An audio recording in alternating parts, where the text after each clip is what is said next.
Welcome back to Roadmap, Auto Trader UK's product and tech podcast. I'm Ben, I'll be your host for today. It's my first time on this side of the sofa, so please bear with me. And today we're going to be talking about all things marketplaces, and I'm incredibly fortunate to be joined by two guests who are very well qualified to speak on the topic. First up, I've got Naomi Hahn. Naomi is Vice President of Strategy, Operations and Data at Skyscanner, and previously worked here at Auto Trader for over 10 years, where she was a member of our leadership team and did a variety of roles across strategy, marketing, sales and product. Hello, Naomi, and everyone used to call you Nay, so I assume that's okay. Yeah, that's good. And next we've got Jonathan Turpin. Jonathan is a principal of the AIM Group, which offers business intelligence, consulting and research for marketplaces and classifieds. And Jonathan has over 25 years experience founding, operating and advising businesses in the advertising and marketplaces sector.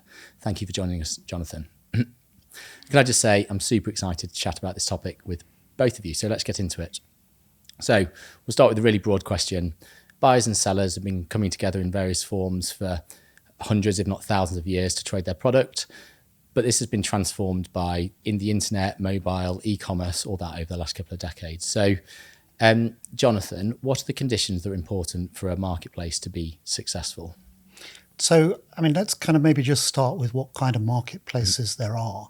And if we talk about consumer marketplaces, one simple split is you have classified marketplaces like Auto Trader, where you're listing listings for a car, advertising. You have B2C transactional marketplaces like Skyscanner, Expedia, where the transaction actually happens on the site. And you have C2C transactional sites. So services like Vinted, where you're selling fashion. And all of those, I think, have different dynamics. So, what makes a great marketplace? Clearly, the number one thing is liquidity, and it's solving the problem of getting, the optimum level of buyers and listings together, so that you've got liquidity and a usable marketplace. And then it may depend. If you're talking about transactional marketplaces, you may want something quite specialist, quite segmented to you as an individual. If you're talking about classified marketplaces, they tend to be, the good ones, the leading ones, tend to be winner takes most. So they're kind of everything places. So I think there's a whole kind of range of things in there. What makes a great marketplace, I think, is all about simplification. It's doing complex things simpler, and most marketplaces are heading more transactional, more complex. How do you do that in a way that really takes pain away from the consumer? Thanks. So, Nay, you talking about Auto Trader and Skyscanner. So obviously Auto Trader was a magazine before it was a website or an app, where Skyscanner launched on the internet. So they've got very different histories. But what are the things that you think both those businesses have had to do well to be successful? So I think you can map it all the way back to like the evolution of the consumer, right? So if you think really, really, really far back, people would go to one place to buy their produce. Then marketplaces happened normally around a square in a village. And as it evolved, there might have been multiple choices for vegetables, let's say. So you could buy vegetables from Stan, or you could buy vegetables from Moira, okay? And that was your choice. Previously, you only bought everything from one place. And then if you think fast forward to our world now, there's been such a proliferation of choice. And in some ways that's wonderful, but in some ways that's really overwhelming. The world has moved on, but humans haven't actually evolved, and their ability to process information and simplify things just hasn't evolved at all. So really we're talking about marketplaces appearing to simplify and provide confidence to people in a space that provides tons of choice, which is really glorious, but really overwhelming. And I think what Auto Trader and Skyscanner and other marketplaces have been able to do really well is build through technology a foundation that aggregates information, but does it in a way that instills confidence for the consumer. So they trust the place that they're playing in. Because how do you know if Stan's going to sell you better fruit than Moira is? And really that is what we're trying to do. We're trying to help people to understand what is the right deal for them at the right price for them, and to make them feel confident that they've been able to buy something that is really valuable to them and right for them. So you mentioned trust there. So what do you think? Why do you think people will trust a marketplace more than the supplier or the retailer? And can you give us some examples of how, through businesses you've worked for, have used technology to build trust for consumers? Yeah, so I think there's some element of neutrality with a marketplace and the fact that you've got everything on the shelves, right? So we tend to go for completeness of supply. So one of the things we think about when we think about travellers is if you're travelling from A to B, you want to know all the possible ways that you can get there and all the possible suppliers.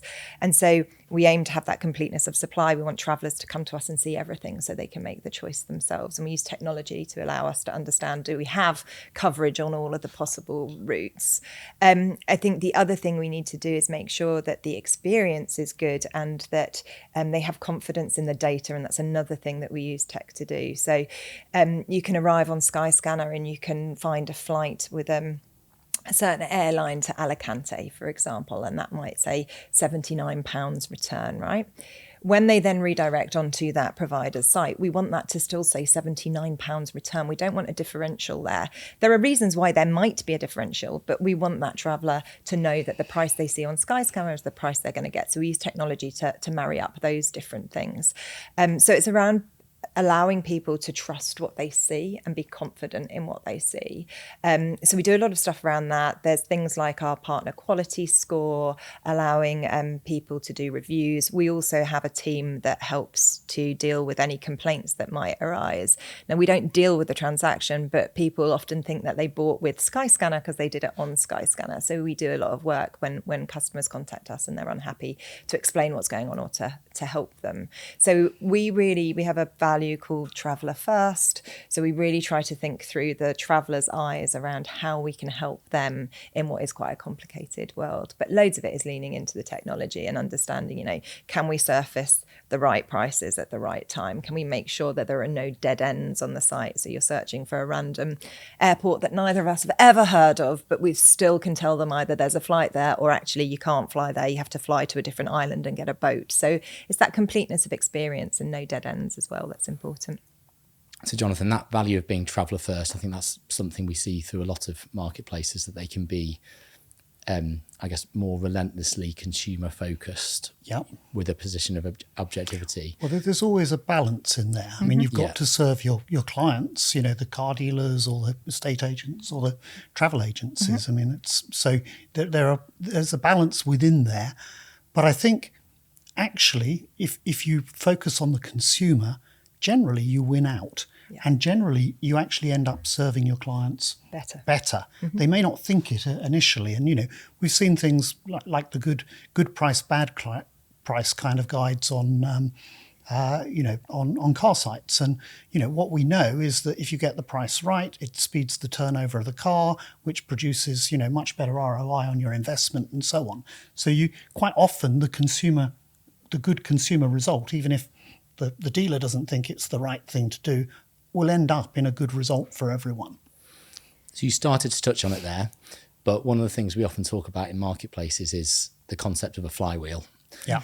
Could you explain what that means to people and give us some examples of them? So, I mean, in terms of a flywheel effect, I mean, as we would see it, it's balancing liquidity. It's getting the right kind of dynamic between consumers wanting to be on the site and content being on the site for them to consume. And that doesn't necessarily mean the maximum, it means the optimum, so there's a good consumer experience. And so the flywheel is about what you do to achieve those things. In the very early stages, typically you've got to find a way of building listings.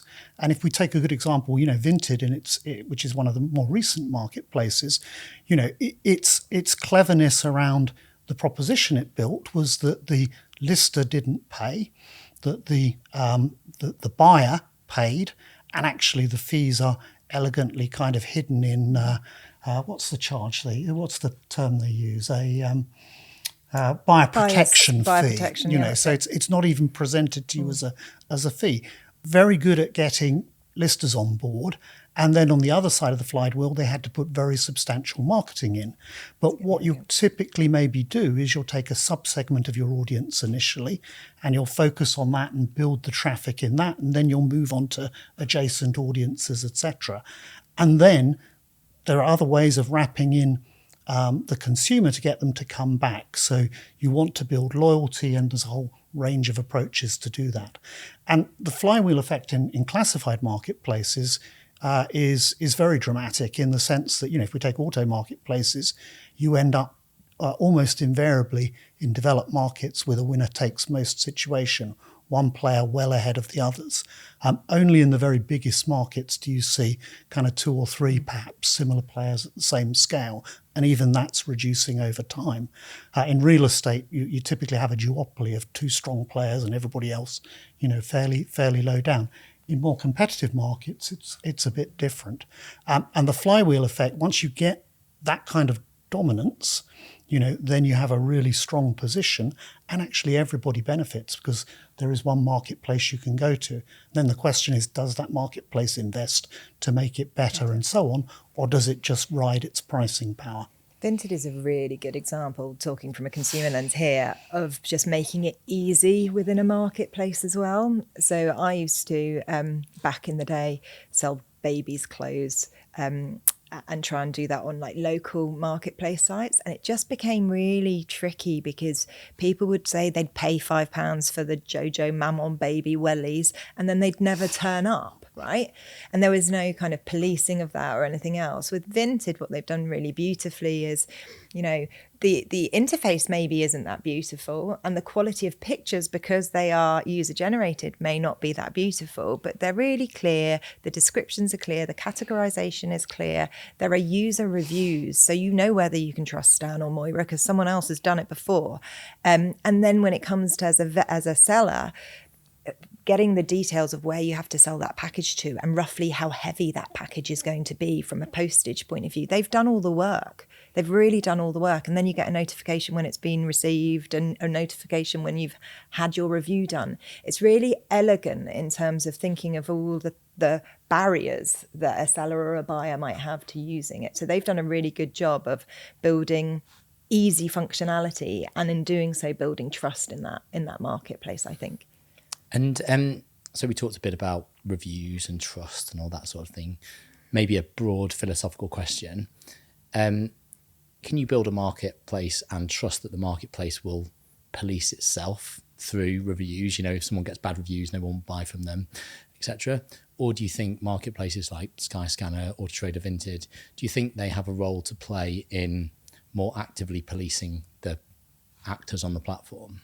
We mentioned this before. I think it's a bit of both, right?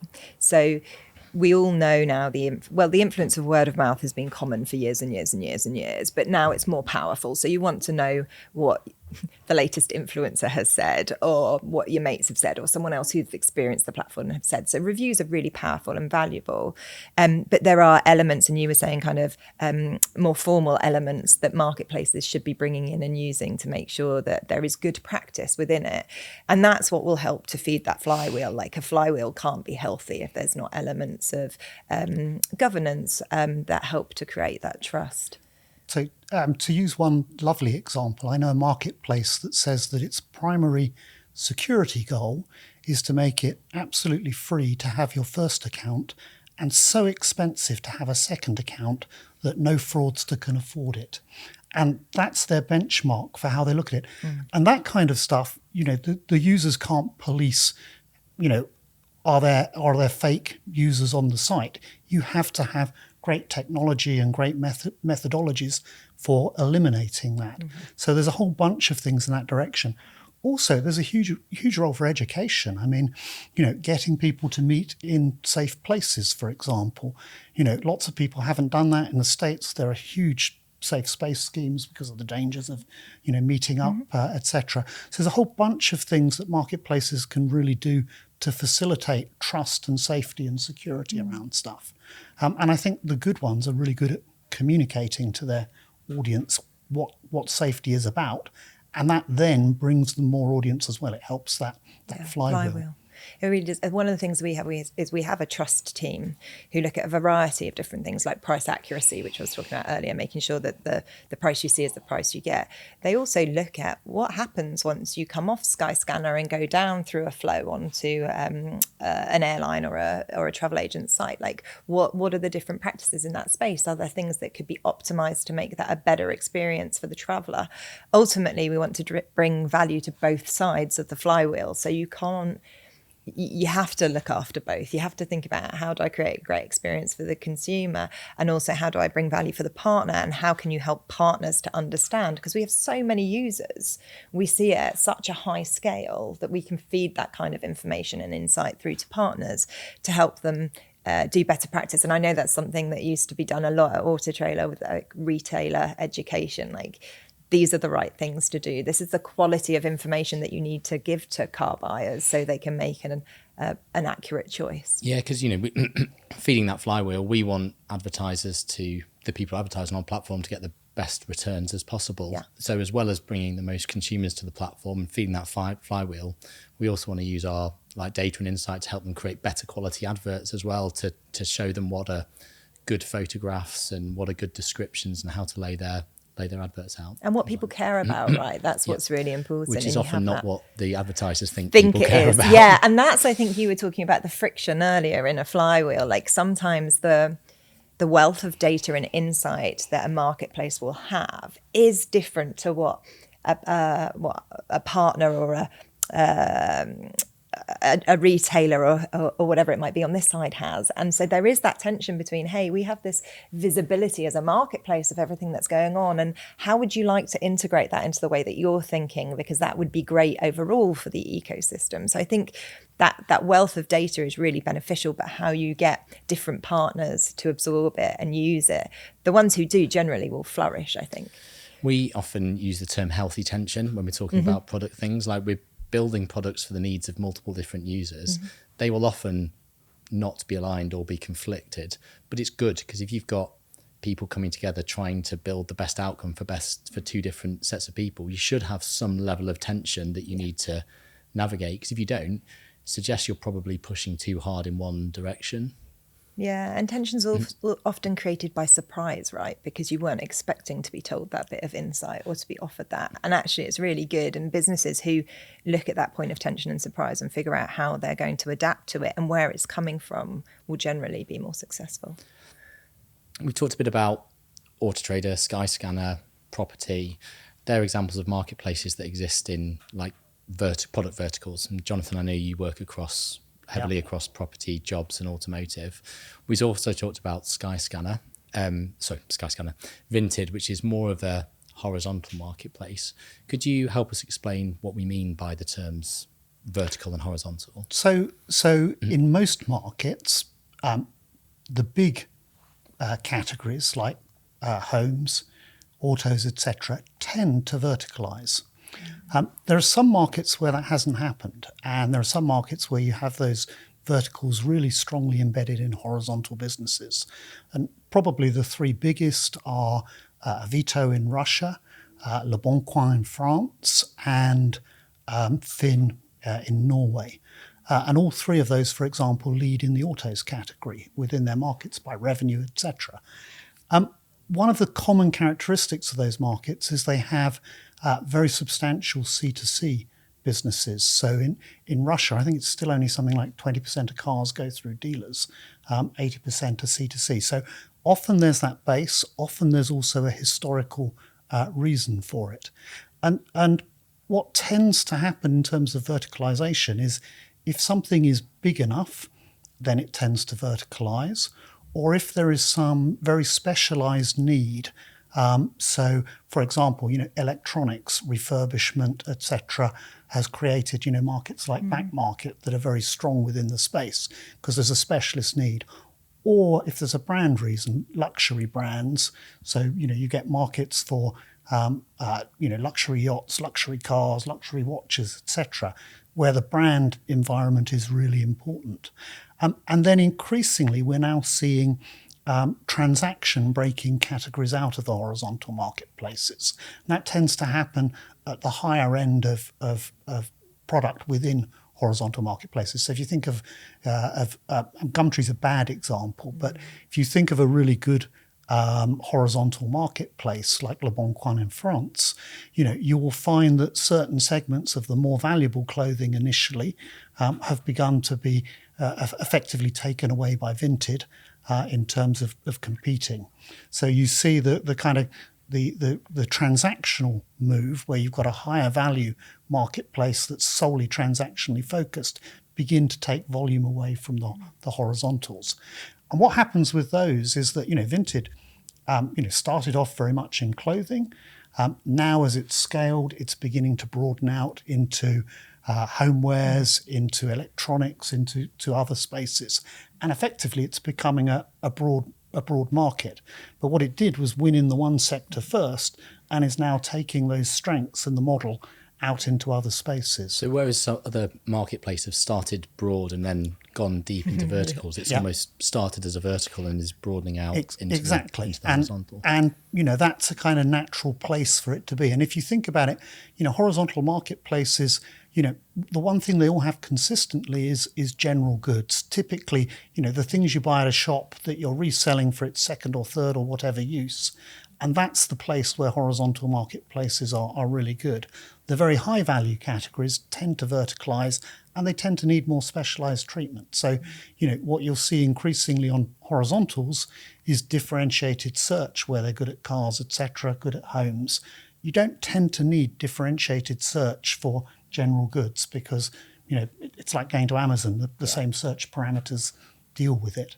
And so that environment kind of stays consistent. And I think we will see Vinted become probably the most powerful of all European horizontal markets, because the other thing it's understood very well is that within Europe, there's a huge cross-border potential. Shipping is now very low cost, and shipping and logistics have been falling dramatically over the last 10 years in price.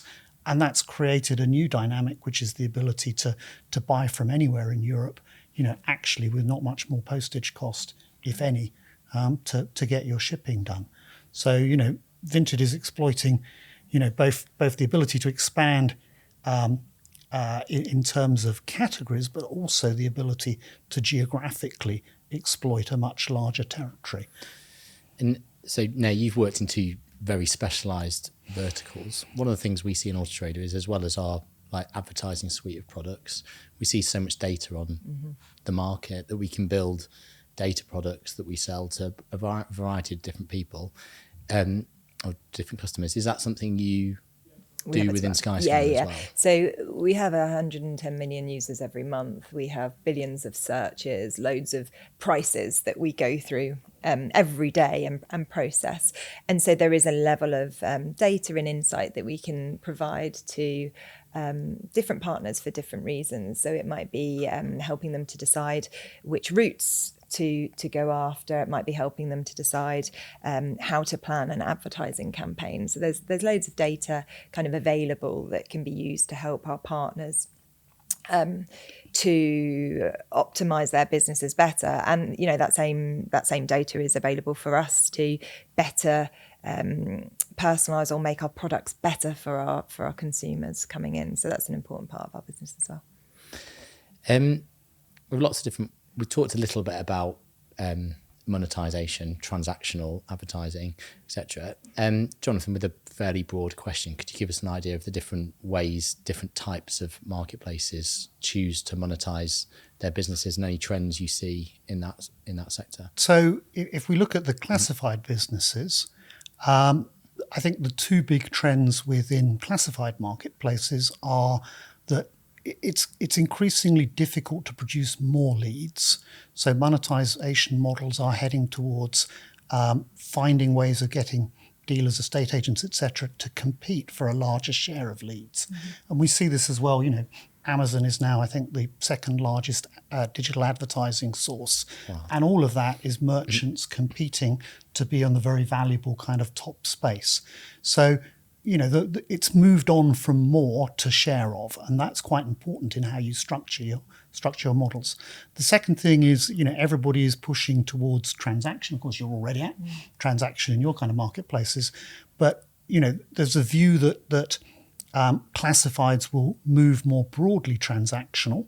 It's fastest in the general goods spaces, and that's where you see the Vinted, etc. playing, and you see the big classified horizontals responding.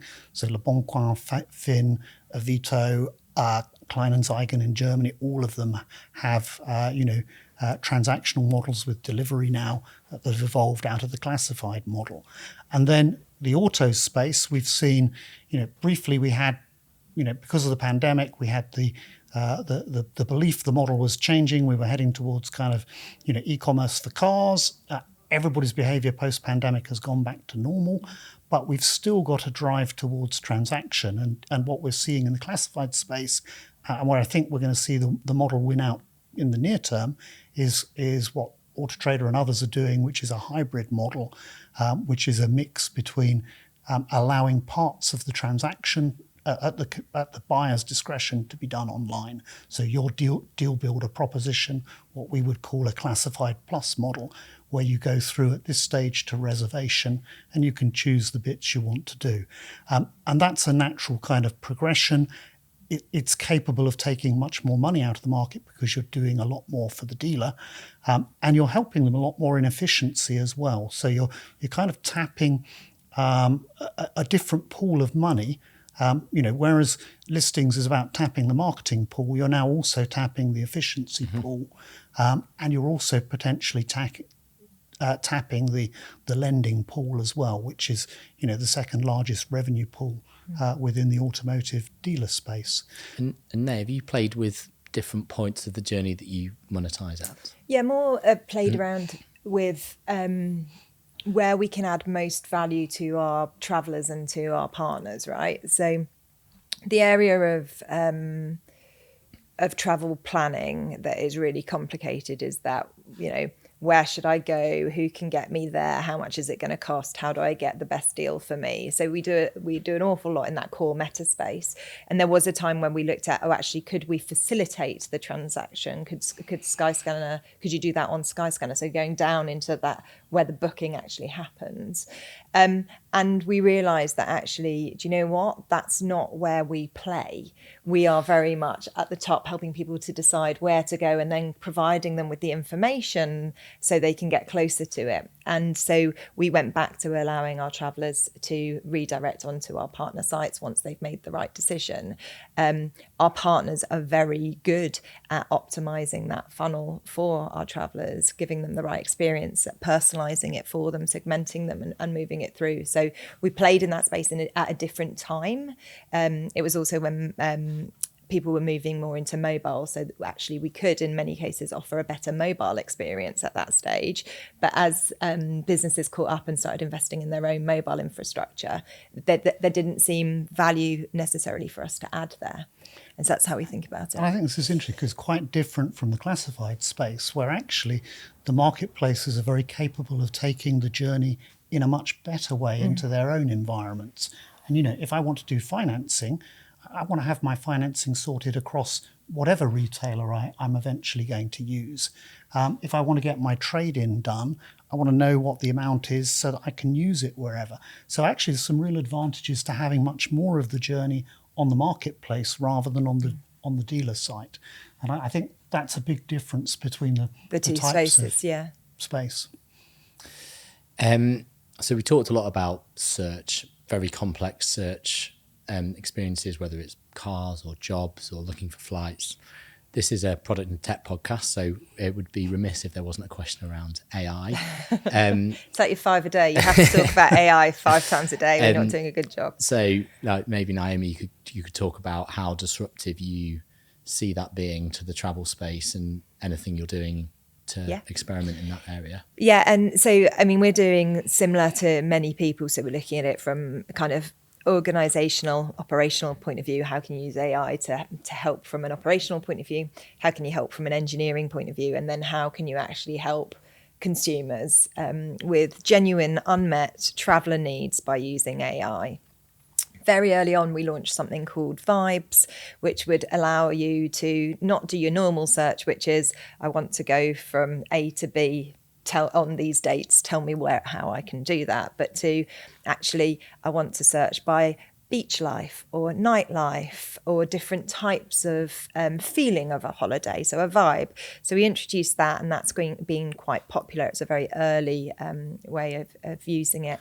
And is that using natural language in some way? That's not, it's using machine learning in that space. Using natural language, we've just launched something on app, which means you can search with AI. Again, it's very early, and it's quite a different model. So you don't end up with listings immediately. So you're not bamboozled with kind of, here are the flights, or here are the hotels, or here's the car hire for that location. It's more, where can I go? This was one I've been doing. Where can I go that will be sunny at Christmas, that will be good with kids? And then it will give you a list of different locations that might be right for that. Then you explore that really rich content, and then it can lead you through to, and actually from a practical point of view, it's going to be this hot. These are the different providers that could get you there with the dates you're talking about. This is the cost you're looking at. This is the hotels. Most people would hire a car as well. So we're looking in that space because travel is obviously quite often an emotional purchase as well. You're looking to fulfill some kind of dream as a result of traveling. So I think there definitely will be an opportunity in that AI space. And what we're doing is trying to play around with, what are travelers worried about? What do they care about? How would it make their lives easier? And then how do we bring that to life through natural language search? And Jonathan, do you see that being similarly disruptive across other verticals? So in terms of search, and search is the big strategic question, you know, how search changes. Two things. One, you know, we think there are commodity marketplaces and there are very personalized, customized marketplaces. The commodity ones, and I include cars in commodities, are going to see very little disruption to their core search in the near term, I think. We're much more likely to see that disruption in areas like travel, areas like fashion, where you've got, you know, very difficult kind of search characteristics to find the right kind of things. Classified areas like recruitment as well, and probably to a lesser degree homes, where you've got a very kind of personal, customized end result. So that's how we see that playing out.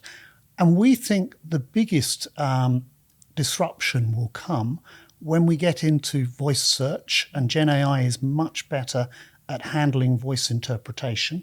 And that's going to be really interesting. And if you look at the demographics of youngsters in particular, you know, they're using voice frequently on their phones to search. It's got a pretty high penetration now. And then I think it will get really more interesting in a 5 to 10 year time frame when you get into multimodal content, and AI can deliver you back multimodal content. And what do I mean by that? Well, I envisage my search, you know, in 5 to 10 years, that I'm talking to an avatar on whatever device I'm in, maybe against my television. It's probably my personal concierge. It probably does a lot of different things for me. And I'm imagining when I talk about cars, it will show me a selection. I'll say, oh, I like that and that. It will allow me to drill down into more detail. It will show me the things I want, and it will give me a kind of immersive visual experience around it. And at that point, we get into a much, much different kind of structure of how we interact with classifieds marketplaces in totality. And, you know, if you think about it, search on marketplaces is exactly as it was 20 years ago. I mean, there's a lot more happening under the surface. There's a lot more sophistication in the matching. But basically, we put in the same parameters and we get out results. And I think that will fundamentally change in a 5 to 10 year time frame.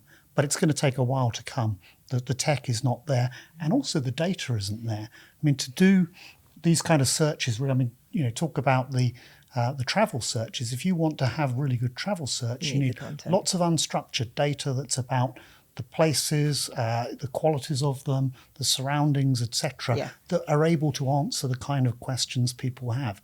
And bizarrely, you want that unstructured data in a structured way. Yeah. If you see what I mean. And you've got to build that data. And we forget that, you know, one of the real powers of marketplaces is we curate stuff, or you curate stuff, I should say. And how you curate data will actually give you the power to make that search very successful, even if it's an unstructured AI type search. It was funny. I genuinely actually want to go on holiday, 2 families of 5 at Christmas, right? We want sunshine. And I put the same search into ChatGPT and it came back, and I can't remember the location. So I put it in the Christmas holiday chat, WhatsApp, and I said, oh, ChatGPT says we should go here. My friend responded with, I wouldn't. I went there 20 years ago. It was awful. And I'm like, and that's what you're playing with, right, at the moment with kind of generative AI. The depth of information isn't there to have the same kind of trust that we've been able to build as marketplaces in the space we've been playing in. So I think AI will definitely help to answer some of the bigger questions that we have when we're thinking about purchasing things, the broader questions, the questions that help you to narrow down to the real detailed stuff. But I think that detailed stuff will still remain important. Like once you've decided where it is you're going to go and when you're going to go, you're going to need to have someone who aggregates all that information and distills it elegantly and cleverly. So you can actually go, right, now I've decided I'm going to X on these dates. This is the right choice for me. But it was just funny. I sent her that message. She's like, no, we're not going there. And that's been a fantastic conversation. We've all gone all the way from Moira selling her apples in the marketplace to using ChatGPT and AI to decide where we go on holiday. But the one kind of consistent theme through that is marketplaces. So I think that's been a fantastic conversation. And thank you very much. Thanks for having us. Thank you.